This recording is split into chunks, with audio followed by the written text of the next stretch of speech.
Hi everyone, and welcome to how to set clear boundaries and say no. So in this session I am going to help you to think about how you can set clear boundaries, what steps you need to take to do that, and I'm going to give you some top tips on how to say no. Firstly, just welcome if anyone is watching me live for the first time. I jump in on a, where are we? Friday morning at 10 o'clock to give you a sort of short 10 to 20 minutes soundbite really to help you think about getting clarity and finding calm in your life and your career.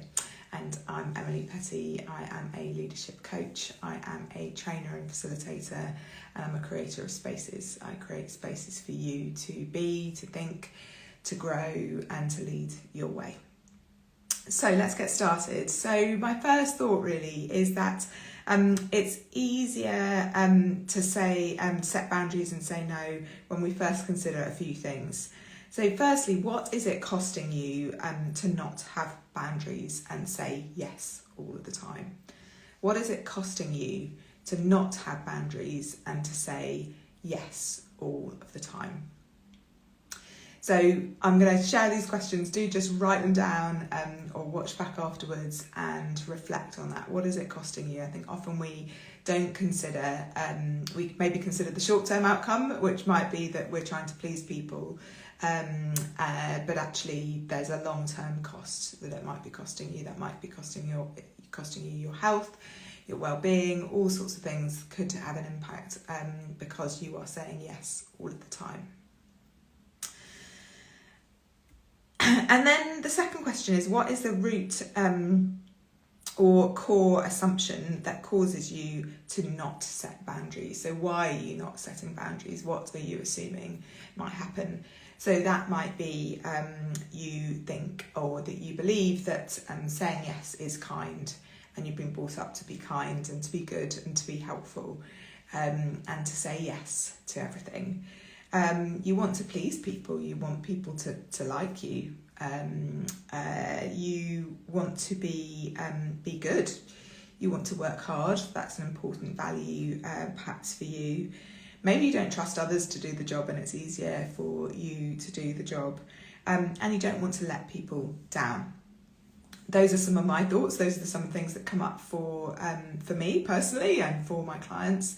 But have a think about why are you saying yes all of the time? And that first question, what is it costing you?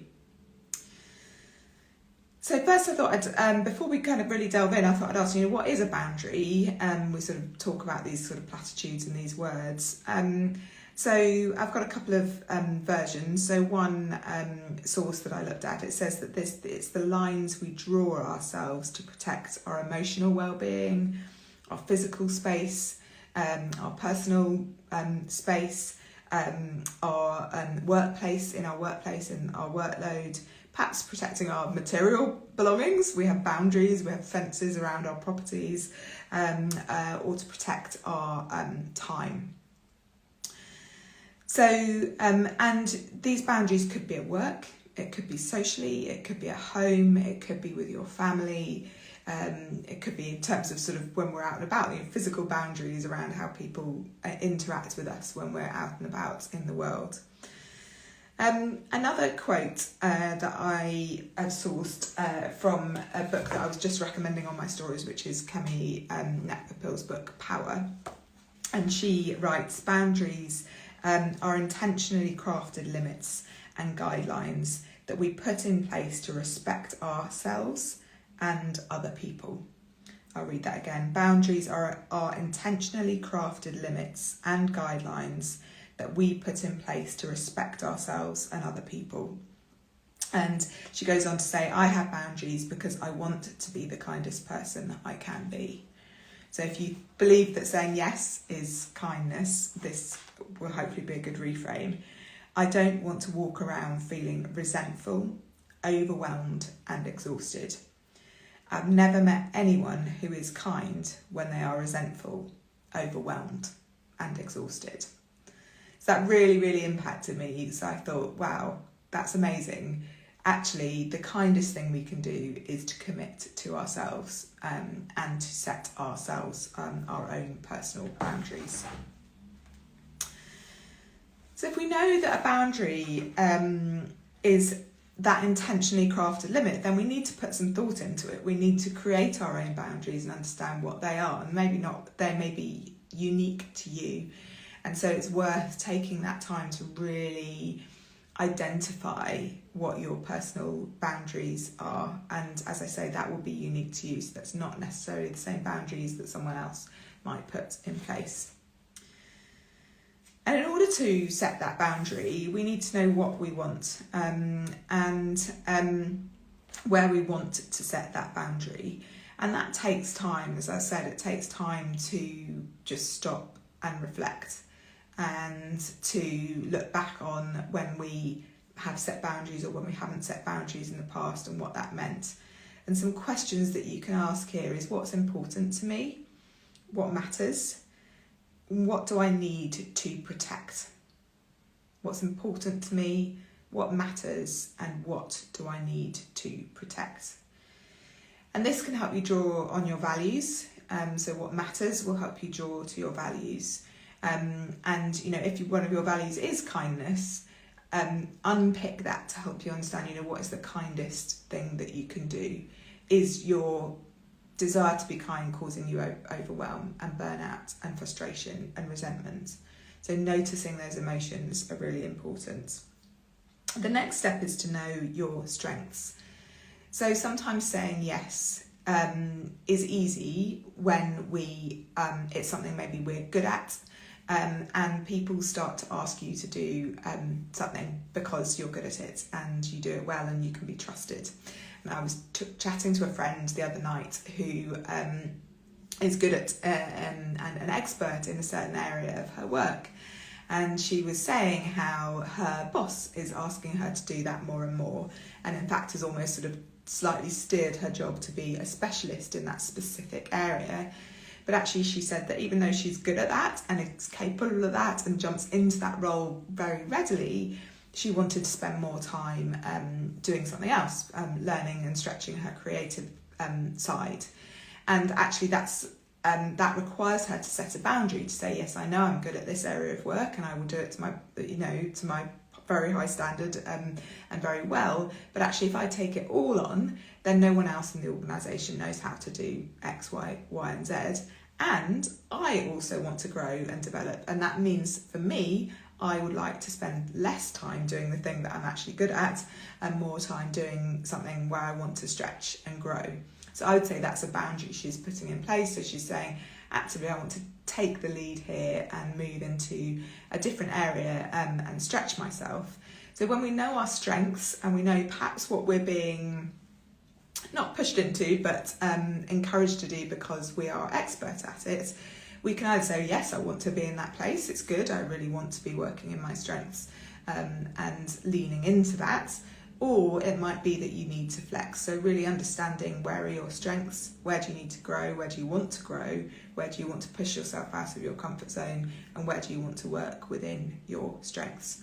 So that's a balancing act, and again, that's completely unique to you. It might be unique to your time of life. You might have other pressures on in your home life, which means actually staying within your strengths is a boundary that you want to set at this particular time, or you might want to be pushing that further. Always be realistic about your boundaries. So often at the end of coaching calls, people say, my boundary is I'm going to switch my laptop off at 5 o'clock.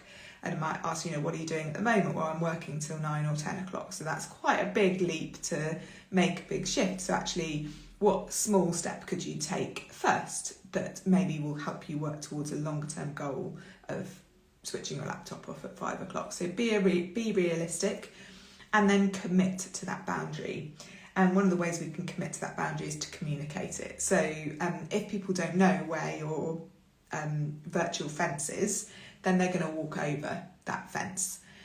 So we could set it up internally, but if we don't communicate it externally, either with someone to help you to hold you to account, but also to the people who may well step over that boundary, And I think that the identifying a boundary, understanding that boundary, and is fine. I think the harder thing is communicating it, and then committing to it. So think about how you're going to communicate that boundary and commit to it.